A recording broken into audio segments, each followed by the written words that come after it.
Hello, good morning students. In the previous video, we talked about the DRC, the land of the dense of forest. In that, we introduced about the DRC and also we discussed about the land. And today we are talking about the climate. Its page number is 30. This is chapter number 5. Okay, so how is the temperature there? The climate of DRC is very hot. बहुत गर्म वहाँ का climate है. मैंने आपको बताया था कि वो जो है इक्वेटर यहाँ से गुजरती है, इसलिए यहाँ का जो लोकेशन है वो यानी आसपास का जो क्षेत्र है इसका वहाँ गर्मी रहती है और ज़्यादा एवेपोरेशन दिन में जो है बहुत ज़्यादा एवेपोरेशन होता है और टेम्परेचर बहुत हाई रहता है. तो दोपहर होते होते शाम होते होते यहाँ जो है आफ्टरनून के बाद बरसात आनी शुरू हो जाती है, यानी बादल बनने शुरू हो जाते हैं. दोपहर तक जो है ह्यूमिडिटी काफ़ी बढ़ जाती है और फिर जो है यहाँ बरसात होनी शुरू हो जाती है शाम तक.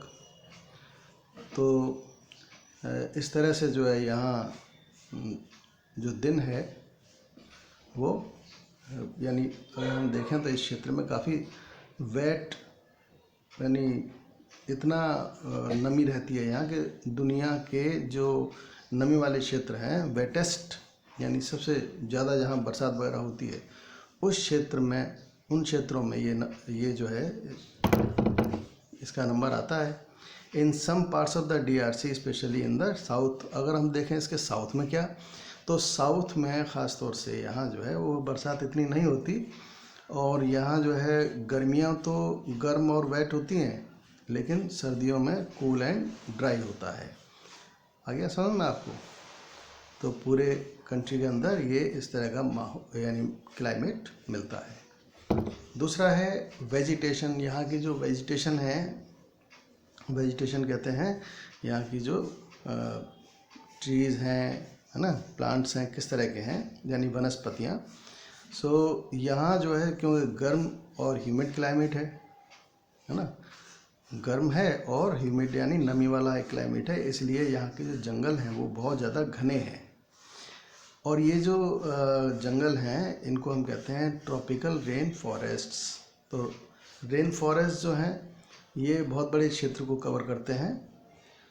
तो उनको जो है यानी ये जो है दे आर एवरग्रीन फॉरेस्ट यानी सदाबहार हमेशा हरे भरे रहने वाले जंगल हैं. यहाँ के जो पेड़ हैं फॉरेस्ट में वो इन पत्तियाँ जो हैं वो पूरे साल रहती हैं, यानी कि पेड़ जो है कभी भी ऐसा नहीं होता कि जैसे बसंत आ जाता है तो पत्ते खाली हो जाते हैं, ऐसा नहीं होता. हमेशा यहाँ के जो है पत्ते बने रहते हैं पेड़ों पर और बहुत बड़ी मात्रा में यहाँ जो है एक तरह से बहुत बड़े क्षेत्र में जो जंगल हैं वो घने जंगल हैं, पेड़ों से घिरे रहते हैं. यहाँ तक है कि यानी जिसे हम कैनोपी कहते हैं, कैनोपी मतलब होता है मंडप. तो मंडप में क्या होता है, ऊपर से ढक देते हैं किसी चीज़ को, है ना, कि जो उनके वैसे होते हैं जो क्लोथ्स होते हैं उनसे ढक कर के मंडप बनाते हैं. तो ऐसे ही पेड़ पौधे पत्तियाँ इस तरह से चारों तरफ से ज़मीन को ढक देती हैं. कैनोपी यानी कि पूरा के पूरा मंडप बन जाता है एक तरह से. और ऐसे में धूप ऊपर से नीचे नहीं आ पाती, इतना घने जंगल जो है वो बन जाते हैं. यहाँ की जो पेड़ यानी क्रीपर्स हैं, क्लाइंबर्स एंड श्रब्स हैं, जो झाड़ियाँ हैं, बेल वगैरह हैं, है ना, वो इसके नीचे पैदा होती रहती हैं. एंड और बहुत सी जगह पर जो है वो इतने मोटे पेड़ यानी जो ऊपर की पत्तियाँ वगैरह इतनी मोटी एक के ऊपर एक परत लगती चली जाती है कि वो जो है बहुत मोटी हो जाती है. Plants can grow under it, कि बहुत से जो हैं फिर पेड़ जो दूसरे, क्योंकि जो धूप में पैदा होते हैं वो पेड़ वहाँ नीचे पैदा नहीं हो पाते. और कुछ क्षेत्रों में in some parts of the DRC mostly in south लेकिन इसके उलट जो साउथ की तरफ हमने आपको बताया था, यहाँ पहले भी जो है जब बताया था मैप में आपको बताया था कि भाई ये जो है साउथ में, ये जो यहाँ साउथ में इधर तो ये दिखाई दे रहा है ना साउथ, ये जो है यहाँ इस हिस्से में, यहाँ ऐसा नहीं है। यहाँ जो है पेड़ काफ़ी दूर दूर हैं और यहाँ घने जंगल नहीं है, तो डेंस फॉरेस्ट नहीं है। यहाँ जो है वो ग्रासलैंड्स हैं, घास के मैदान हैं, बड़े बड़े घास जो है पैदा होती है, इसको हम कहते हैं सवाना। कहाँ पर? अफ्रीका में। तो इसको अफ्रीका में सवाना कहा जाता है, ठीक है। तो ये जो है इस तरह के वहाँ पर वेजिटेशन है। अब हम बात करते हैं वाइल्ड लाइफ की। तो वाइल्ड लाइफ का मतलब वन्य जीव, यानी जीव जंतु किस तरह के हैं वहाँ के।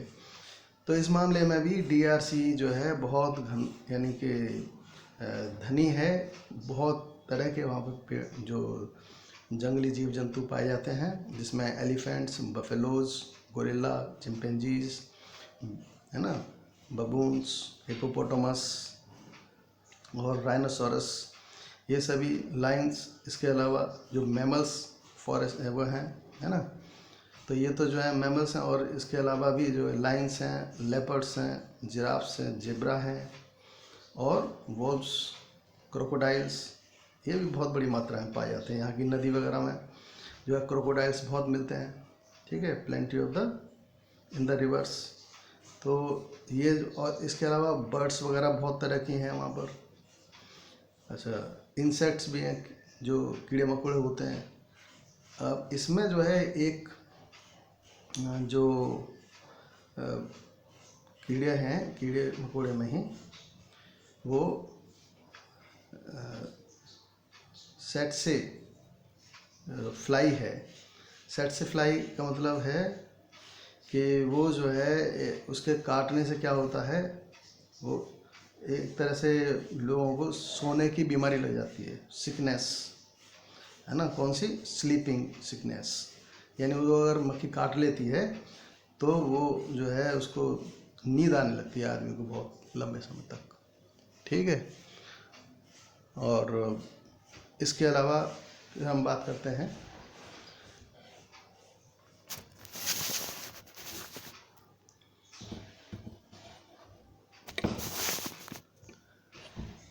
Natural resources. तो यहाँ जो है नेचुरल रिसोर्सेज किस तरह के हैं? नेचुरल रिसोर्सेज में यानी कि जो प्राकृतिक संसाधन हैं, तो ये माना जाता है कि डीआरसी जो है वो एक तरह से रिचेस्ट कंट्री है इस मामले में। रिचेस्ट कंट्री किस तरह से कि यहाँ जो है बहुत सारा copper, cobalt, gold, uranium, diamonds, ये सब जो हैं सदर्न डीआरसी में बहुत बड़ी मात्रा में यहाँ पर भंडार हैं इसके।